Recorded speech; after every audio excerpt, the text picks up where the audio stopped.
Hello students, my name is Mohit Mittal and you are watching your own channel Chemistry on Fingertips। तो बेटा welcome back. In the last class देखो अपनी जो previous classes हैं वो सारी आप अपनी प्लेलिस्ट में चैनल पे जाके प्लेलिस्ट में आप सारी क्लासेस देख सकते हैं। तो in the last class we started with the laws of chemical combinations.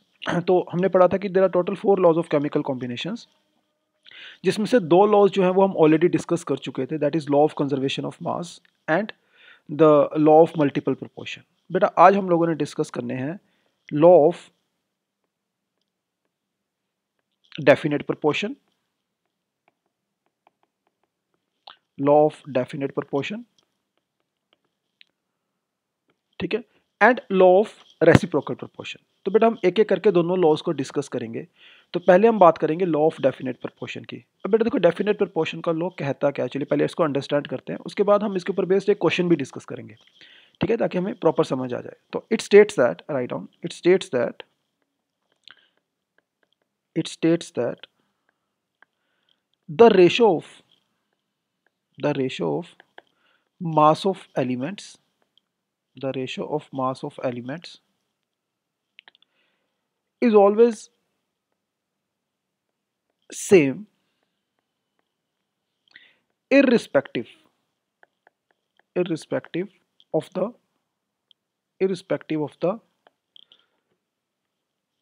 origin of the compound, irrespective of the origin of the compound। तो बेटा इसका कहने का मतलब क्या हुआ कि जो कंपाउंड है, बेटा कंपाउंड को आप कहीं से भी ओरिजिनेट करें, कहीं से भी ओरिजिनेट करें, राइट, लेकिन जो उसमें जो एलिमेंट्स के जो मासेस की रेशियो होगी that will always B same, ठीक है। इसको बेटा अगर हम एग्जांपल के तौर पे समझें, जैसे कि लेट्स सपोज वाटर है। अब बेटा देखो वाटर जो है आप ऐसे भी बना सकते हैं कि हाइड्रोजन को ऑक्सीजन से रिएक्ट करवा दें, है ना, तब भी वाटर बनता है। या फिर एक काम करो, आप ओशन वाटर ले लो, है ना, आप ओशन वाटर ले लीजिए, आप पोर्टेबल वाटर ले लीजिए, ठीक है, आप चाहे पोर्टेबल वाटर ले लीजिए, कहीं से भी आप वाटर का सोर्स ले लीजिए, ठीक है, आप रिवर वाटर ले लीजिए, जो उसके अंदर जो हाइड्रोजन और ऑक्सीजन की जो रेशो है मास की, आप देखेंगे हाइड्रोजन ऑक्सीजन की रेशो यहाँ पे कितनी होगी। अगर आप यहाँ पे देखें हाइड्रोजन इस टू ऑक्सीजन की रेशो, तो हाइड्रोजन बेटा 2 ग्राम है। आप देखिए H2O का जो मॉलिक्यूल है ये वाला, इस H2O के मॉलिक्यूल में हाइड्रोजन कितना है, 2 ग्राम्स, बिकॉज हमें पता है एटॉमिक मास इसका 1 होता है और 2 एटम है तो 2 ग्राम्स हो गया। और ऑक्सीजन कितना है, 16 ग्राम्स। तो हम कह सकते हैं कि हाइड्रोजन इस टू ऑक्सीजन की रेशो क्या होगी, 2:16, यानी कि 1:8। अब ये जो हाइड्रोजन इस टू ऑक्सीजन की जो रेशो है बेटा बाय मास, ये रेशो चाहे आप वाटर डायरेक्टली बना लें हाइड्रोजन ऑक्सीजन से, या आप ओशन वाटर, कहीं से भी आप वाटर ले लें, चाहे पोर्टेबल वाटर ले लें, रिवर वाटर ले लें, आइस वाटर ले लें, कहीं से भी आप वाटर ले लें, जो हमेशा हाइड्रोजन ऑक्सीजन की रेशो होगी उनके अंदर, दैट विल ऑलवेज बी 1:8। तो this is this law of definite proportion, ठीक है। ऐसी जैसे फॉर एग्जांपल एक और एग्जांपल ले लेते हैं, जैसे लेट्स सपोज अगर हम बात करें CO2 की, चलो हम CO2 की बात करते हैं, फॉर एग्जांपल CO2। अब बेटा आप देखिए कार्बन डाइऑक्साइड, बेटा आप कार्बन डाइऑक्साइड आप कहीं से भी बना लो, कोई भी सोर्स ले लो कार्बन डाइऑक्साइड का, उसमें जो कार्बन और ऑक्सीजन की जो रेशियो होगी वो हमेशा फिक्स्ड होगी। लेट्स सपोज आपने कार्बन ले ली, कैल्शियम कार्बोनेट को डिकम्पोज करके अपने कार्बन डाइऑक्साइड बना ली, कैल्शियम कार्बोनेट को आपने डिकम्पोज किया, यहाँ से कुछ CO2 आ गई, और एक आपने CO2 बना ली सीधा कोल को बर्न करके, है ना, आपने कोल को बर्न किया, वहाँ से भी CO2 बना ली। तो ये जो CO2 आपने बनाई है, चाहे आप कैल्शियम कार्बोनेट को डिकम्पोज करके बना लें, चाहे आप कार्बन को बर्न करके बना लें, इनमें जो कार्बन इज टू ऑक्सीजन की जो रेशियो होगी बेटा, कार्बन इज टू ऑक्सीजन की रेशियो, दैट विल ऑलवेज भी, देखो कार्बन कितना है बेटा यहाँ पे 12, और ऑक्सीजन कितना है यहाँ पे 2 × 16 32, यानी कि इट विल ऑलवेज बी 3:8। तो कार्बन इज टू ऑक्सीजन की रेशियो जो होगी by mass, it will always B 3:8। तो कहने का मतलब है कि irrespective of the origin of the compound, कहीं से भी बनाओ, जो उसमें एलिमेंट्स की मासेस की रेशियो होती है that will always be fixed. This is called law of definite proportion. Definite मतलब फिक्स्ड, प्रोपोर्शन मतलब रेशियो, तो ratio of the mass of elements present in the compound that will always fixed. Is that clear? I hope this is clear to everybody. तो एक काम करते हैं, अब इसके ऊपर बेस्ड हम एक क्वेश्चन देखते हैं। मैंने क्वेश्चन आपके लिए उठाया था ताकि थोड़ा और अच्छी अंडरस्टैंडिंग बने, और क्वेश्चंस कैसे आते हैं हम उसको भी डिस्कस कर चुके। देखो लॉ ऑफ डेफिनेट प्रोपोर्शन पे क्वेश्चंस आ सकते हैं, ठीक है, स्कूल एग्जाम में तो आ ही सकता है, राइट, लेकिन कॉम्पिटिटिव एग्जाम में भी कभी ना कभी क्वेश्चन आपसे पूछा जा सकता है, राइट। तो लेट अस सी ये क्वेश्चन क्या है, पढ़ लेते हैं क्वेश्चन को। तो बेटा क्वेश्चन में हमें गिवन है कि the 1.4 gram of iron react with 0.8 gram of sulphur directly to form iron 2 sulphide. तो कहता है एक कंपाउंड है उसमें आयरन 1.4 ग्राम और 0.8 ग्राम सल्फर के साथ रिएक्ट करता है। तो कहने से हमें हमारे पास अब यहाँ से हम क्या इन्फॉर्मेशन निकाल सकते हैं, चलिए सोल्यूशन लिखते हैं इसका। कहने से मैं यहाँ से ये इन्फॉर्मेशन निकाल सकता हूँ कि जो mass of iron is to mass of sulphur की जो रेशो होगी फिक्स होनी चाहिए ना, according to law of definite proportion. तो पहले हम जो कंपाउंड बना है उसमें आयरन इज टू सल्फर की रेशो कितनी है, 1.4 ग्राम आयरन है और 0.8 ग्राम सल्फर है। तो बेटा ये रेशो निकाल लो कितना आ गया, दिस इज कहने से 7:4। ठीक है, तो यानी कि आयरन सल्फाइड के अंदर जो आयरन इज टू सल्फर के मास की रेशो है वो 7:4 है। ये हम लोगों ने फाइंड आउट कर लिया। अब आगे देखते हैं कि तो 5.6 gram of iron was dissolved in dilute HCl and excess of potassium sulphide was added. आपने इतना पोटेशियम सल्फाइड ऐड कर दिया, कुछ काफी ज्यादा। तो इससे कहता कि आयरन सल्फाइड बना, है ना।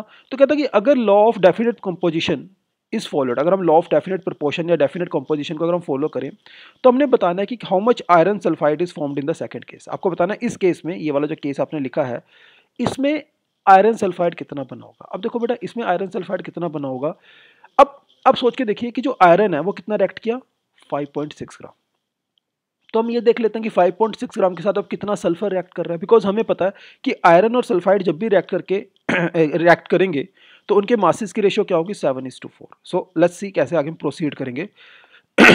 तो कहने से अगर अब मास of iron, if mass of iron is now कितना है 5.6 ग्राम, अगर बेटा मास ऑफ आयरन को 5.6 ग्राम आप पुट कर देते हो तो मास ऑफ सल्फर कितना हो जाएगा, तो हम लोग निकाल लेते हैं बिकॉज हमें रेशियो तो पता ही है 7:4। तो यहाँ से कहने से मास ऑफ सल्फर हमारे पास आ जाएगा 5.6 इंटू 4/7 ग्राम्स। तो ये कितना आ गया बेटा, इसको सॉल्व करिए। दिस कहने से this is equal to 3.2 grams, this is equal to 3.2 gram. तो यानी कि सल्फर जो रिएक्ट करेगा वो 3.2 ग्राम रिएक्ट करेगा।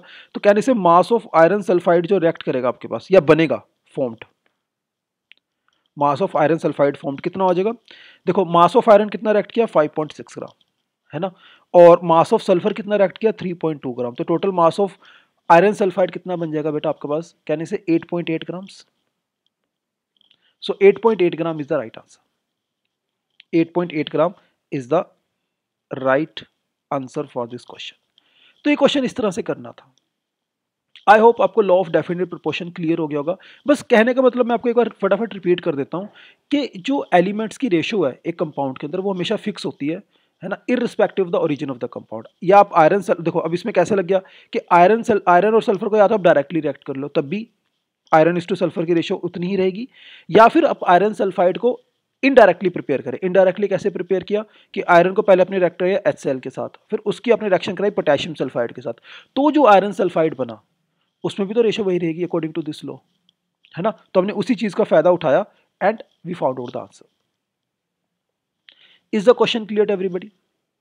आई hope this should be clear now because बहुत डिटेल में हमने इसको डिस्कस कर लिया। अच्छा अब देखिए अगला जो लॉ हम लोगों ने डिस्कस करना है बेटा वो है थोड़ा सा कॉम्प्लेक्स लॉ है, उस लॉ का नाम है लॉ ऑफ रेसिप्रोकल प्रोपोर्शन। तो let's put a heading, law of reciprocal proportion. Law of reciprocal proportion. अब बेटा ये लॉ क्या कहता है, चलिए पहले इसकी स्टेटमेंट लिखते हैं, इसको थोड़ा समझते हैं, ठीक है। स्टेटमेंट से हम इसको समझेंगे। It states that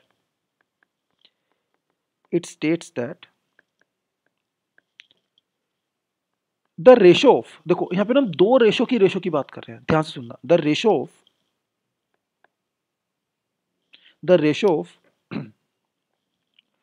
mass of two elements, the ratio of mass of two elements, the ratio of mass of two elements that react with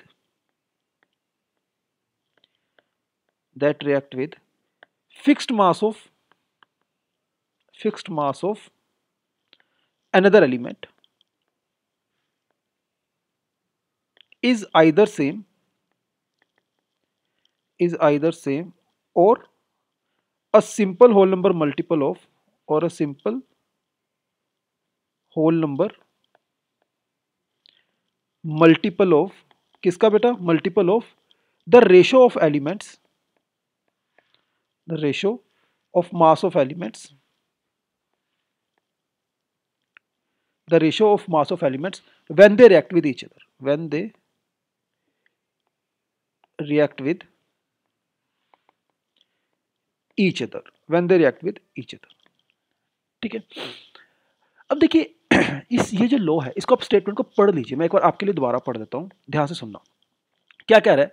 it states that the ratio of mass of two elements that react with fixed mass of another element. बेटा दो element है ना, आपको आपने उनको अलग अलग, एक फिक्स्ड एलिमेंट एक तीसरा एलिमेंट है उसके साथ रिएक्ट करवाया आपने, ठीक है, उसके फिक्स्ड मास के साथ।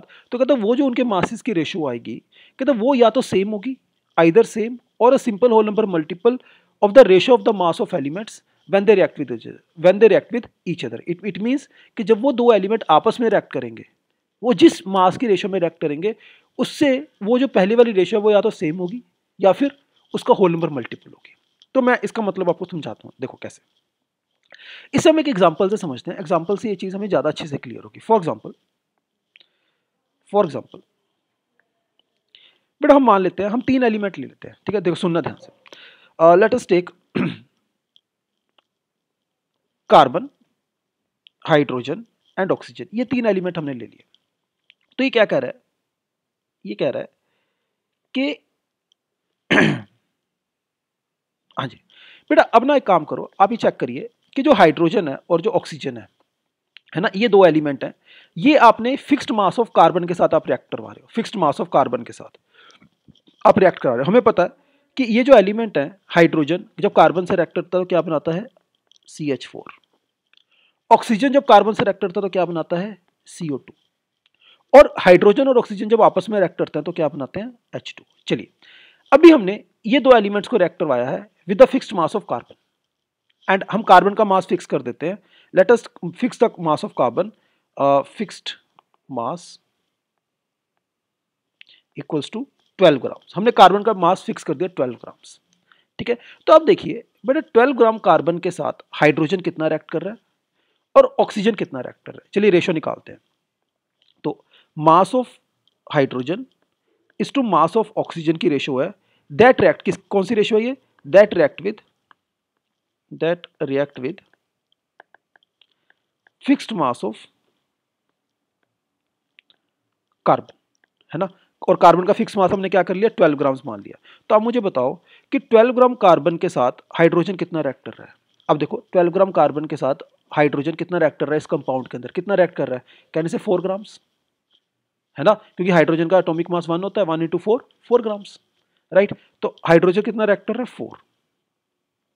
और ऑक्सीजन कितना रिएक्ट कर रहा है बेटा? चेक करिए ऑक्सीजन कितना रिएक्ट कर रहा है। अब देखिए 12 ग्राम कार्बन के साथ जिसको हमने फिक्स कर दिया है ना, ऑक्सीजन कितना रिएक्ट कर रहा है? कहने से 32 ग्राम्स, क्योंकि ऑक्सीजन का एटॉमिक मास होता है 16, तो 2 लगे हैं तो 32। तो कितना हो गया? 4:32, यानी कि रेशियो कितनी आ गई? कहने से this ratio comes out to be 1:8। Yes or no? 1:8 आ गई, यानी कि this is the ratio of the mass of elements of hydrogen and oxygen that react with fixed mass of carbon. ये हमारी फर्स्ट रेशियो आ गई, ठीक है, ये हमारी फर्स्ट रेशियो आ गई। आई होप दिस इज क्लियर, ठीक है ना। ये हमने हाइड्रोजन ऑक्सीजन की रेशियो निकाली है जो कि फिक्स्ड मास ऑफ कार्बन से रिएक्ट कर रहा है, ठीक है। अच्छा, नाउ अगली हम रेशियो निकाल लेंगे जब हाइड्रोजन ऑक्सीजन आपस में रिएक्ट करेंगे। तो हाइड्रोजन ऑक्सीजन जब आपस में रिएक्ट करेंगे, when they react with each other, लिख लेते हैं इसको, when they react with each other. बेटा जब ये आपस में रिएक्ट करेंगे तो ये रेशियो कितनी आएगी? तो बेटा आप देखो हाइड्रोजन ऑक्सीजन जब आपस में रिएक्ट करते हैं तो क्या बनाते हैं? क्या बनाते हैं? क्या बना रहे हैं? H2। तो H2 में बताओ हाइड्रोजन कितना है? कहने से 2 ग्राम्स, और ऑक्सीजन कितना है? 16 ग्राम्स। तो ये कितनी आ गई रेशियो बेटा? 1:8। तो कहने से ये वाली ratio number 1 and ratio number 2 बिल्कुल सेम आ गई। तो कहने से लॉ ऑफ रेसिप्रोकल प्रोपोर्शन हमारा फॉलो हो गया। क्या कहता है लॉ? कि the ratio of mass of two elements that react with the fixed mass of another element is either same, अब देखो is either same or a simple whole number ratio. बेटा ऐसा भी हो सकता है कि सिंपल होल नंबर मल्टीपल भी आ जाए, किसका? Of the ratio of the elements when they combine with each other, ठीक है ना, of the ratio of elements when they combine with each other. अब देखो जब हाइड्रोजन ऑक्सीजन आपस में रिएक्ट करिए तो उन्होंने क्या बनाया? वाटर। तो हमने उनकी रेशियो निकाली तो वो सेम ही आ गई यहाँ पे। तो हो सकता है सिंपल होल नंबर मल्टीपल में भी आ जाए, दैट कुड हैपन, लेकिन अदरवाइज हमेशा जनरली जो होता है हमेशा ये सेम आती है। Is that fine? ठीक है, हम चाहे तो एक और एग्जांपल ले लेते हैं, अगर आपको समझने में थोड़ा दिक्कत हो रही है। Let us take one more example for more clarity, है ना। ऐसा करते हैं 3 एलिमेंट, हम ऐसा करते हैं 2 एलिमेंट फिक्स कर लेते हैं जो हमने देखना है। ऐसा करते हैं, एक सल्फर ले लेते हैं, एक ऑक्सीजन ले लेते हैं और एक हाइड्रोजन ले लेते हैं। चलिए एक हाइड्रोजन ले लेते हैं, ठीक है, ये 3 एलिमेंट ले लिए। तो हाइड्रोजन का मास हम फिक्स कर देंगे, है ना। अब देखो ये आपस में रिएक्ट करके क्या बनाते हैं वो भी हम देख लेते हैं। बेटा देखो हाइड्रोजन और सल्फर आपस में रिएक्ट करके बनाते हैं H2S, ठीक है। हाइड्रोजन ऑक्सीजन आपस में रिएक्ट करके बनाते हैं H2O, और सल्फर और ऑक्सीजन आपस में रिएक्ट करके बनाते हैं बेटा SO2, ठीक है। चलिए अब ऐसा करते हैं, अब हाइड्रोजन के मास को फिक्स कर देता है। तो फिक्स्ड मास हमने हाइड्रोजन का फिक्स कर लिया, और ऐसे करते हैं फॉर द सिंप्लीफिकेशन हम फिक्स कर लेते हैं 2 ग्राम्स। ये हमने हाइड्रोजन का मास फिक्स कर दिया, यहाँ पे इसका मास हमने फिक्स कर दिया 2 ग्राम्स। तो लेट अस नाउ डिस्कस, ठीक है, स्टार्ट करते हैं। बेटा नाउ हाइड्रोजन का आपने मास फिक्स कर दिया, तो सल्फर और ऑक्सीजन कितना रिएक्ट कर रहे हैं, किस रेशियो में रिएक्ट कर रहे हैं, चलिए फाइंड आउट करते हैं। ये है एग्जांपल नंबर 2, लिख लेते हैं इसको ताकि हमें कंफ्यूजन ना हो, ठीक है। हाँ जी, तो mass of sulphur is to mass of oxygen, ये कौन सी बेटा रेशियो निकाल रहे हो, दैट रिएक्ट विद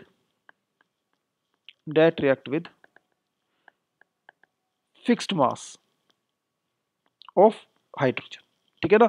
जो हाइड्रोजन की फिक्स मास से रिएक्ट कर रही है, इसको हम R1 लिख लेते हैं, रेशियो 1, ठीक है। तो कितनी आ गई बेटा R1, ये देखो सल्फर कितना रिएक्ट कर रहा है, आप देखिए बेटा यहाँ पे कहने से 2 ग्राम हाइड्रोजन के साथ सल्फर कितना रिएक्ट कर रहा है, 32 ग्राम्स, है ना। और ऑक्सीजन कितना रिएक्ट कर रहा है 2 ग्राम हाइड्रोजन के साथ, 16 ग्राम्स। तो यानी कि ये रेशियो कितनी आ गई बेटा 32:16 विच इज इक्वल टू 2:1। तो ये हमारी R1 आ गई, रेशियो 1, ठीक है ना। This is first equation, let's suppose. I hope यहां तक क्लियर है। अच्छा, now when they react with each other, ratio of R2 निकालते हैं। R2 is what, again the mass of sulphur is to mass of oxygen, लेकिन ये कौन सा मास है, that react with each other, that react with each other, तो जो आपस में रिएक्ट कर रहे हैं। तो बेटा देखो सल्फर कितना रिएक्ट कर रहा है, आप यहां से देखिए बेटा इस फॉर्मूला से, सल्फर कितना रिएक्ट कर रहा है 32 ग्राम्स, और ऑक्सीजन कितना रिएक्ट कर रहा है, कैन यू सी, ये भी 32 ग्राम्स है ना। 2 × 16 तो कितना आ गया 32:32, कितना आ गया बेटा ये, कहने से 1:1। तो R2 कितनी आ गई 1:1 या 1 आ गई, है ना। तो कैन यू सी R1 और R2 एक दूसरे का सिंपल मल्टीपल आ गई, है ना। We can see that R1 is nothing but it is 2 times R2, है ना। So which is a simple whole number multiple, which is whole number multiple, है ना। तो क्योंकि ये होल नंबर मल्टीपल आ गई, तो कहने से लॉ ऑफ रेसिप्रोकल प्रोपोर्शन यहां पर भी वैलिड हो गया, वैलिड ही हो गया ये एक तरीके से, क्योंकि उसने क्या बोला था, या तो सेम आएगी या सिंपल होल नंबर मल्टीपल आएगी। तो देखो सिंपल होल नंबर मल्टीपल आ गया यहाँ पे, ठीक है ना। तो देखो मैंने आपके सामने दोनों ही एग्जांपल्स आपके सामने रख दिए, सेम भी आ सकता है, सिंपल होल नंबर मल्टीपल भी आ सकता है, both kind of possibilities are, both things are possible. Is that fine. तो आई होप बेटा आपको ये दोनों जो लॉज है ये क्लियर हो गए। तो अब हमने चारों जो लॉज हैं इनको हमने कवर कर लिया है, ठीक है, अपने लेक्चर्स के अंदर। तो अगर आपने प्रीवियस 2 लॉज देखने हैं तो बेटा please go through the playlist, ठीक है। आपको प्लेलिस्ट में हमारे चैनल पे प्लेलिस्ट मिल जाएगी मोल कॉन्सेप्ट की, आप ये सारे जो लॉज हैं उनको देख सकते हैं, ठीक है। एंड प्लीज बेटा आप नोट्स साइमल्टेनियसली बनाते जाइए, ऐसा नहीं है कि सर्दियां चल रही हैं आराम से रजाई में बैठ के लेक्चर देख रहे हैं बस हो रहा है हमारा काम, ऐसा नहीं होगा बेटा। आपको लिखना पड़ेगा तभी आपको ये चीज़ें समझ आएंगी अच्छे से, ठीक है। और if you have any doubts please mention it in the comment section, right, and please do like share and subscribe this channel. So that is all for today. Thank you everyone.